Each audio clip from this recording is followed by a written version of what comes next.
હું અર્જુનભાઈ સાગઠિયા, એડવોકેટ ધોરાજી.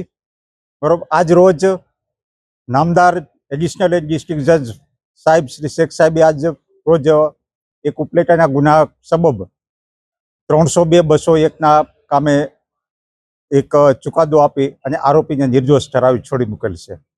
આ કામમાં હકીકત એવી હતી કે જે બનાવ ઉપલેટાનું પાસે બનેલો હતો અને એમાં બાળકીનું અવસાન થયેલું હતું અને એમાં PM પણ નહોતી અને એક દિવસ લેટ ફરિયાદ થયેલી હતી.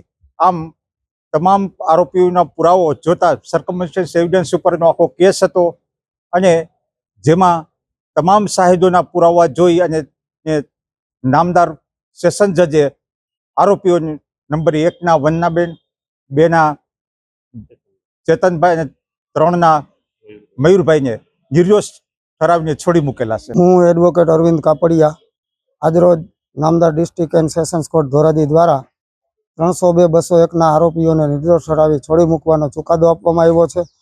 બનાવની હકીકત એવી હતી કે ઉપલેટા પોલીસ સ્ટેશનમાં ફરિયાદીની સગીર વયની 8 વર્ષની દીકરીને તેમના સગા કાકી દ્વારા દેરાણી જેઠાણીના કજિયામાં માથામાં દસ્તો મારી સગીર વયની પુત્રીનું મોત નિપજાવવામાં આવેલ હતું અને પોલીસ દ્વારા મરણ જનાર દીકરીના પિતા તથા કાકા સામે જે લોહીના ડાઘાઓ હતા એ સાફ કરી પોસ્ટમોર્ટમ ન કરાવી પુરાવાનો નાશ કરવાનો આરોપ મૂકવામાં આવેલ હતો, જે તમામ આરોપીઓને આજરોજ કોર્ટ દ્વારા નિર્દોષ ઠરાવી છોડી મૂકવામાં આવેલ છે. આ કામમાં આરોપીઓ તરફે AA સાગઠિયા તથા નંબર 2-3ના તરફે અમો એજી કાપડિયા એડવોકેટ રોકાયેલ હતા.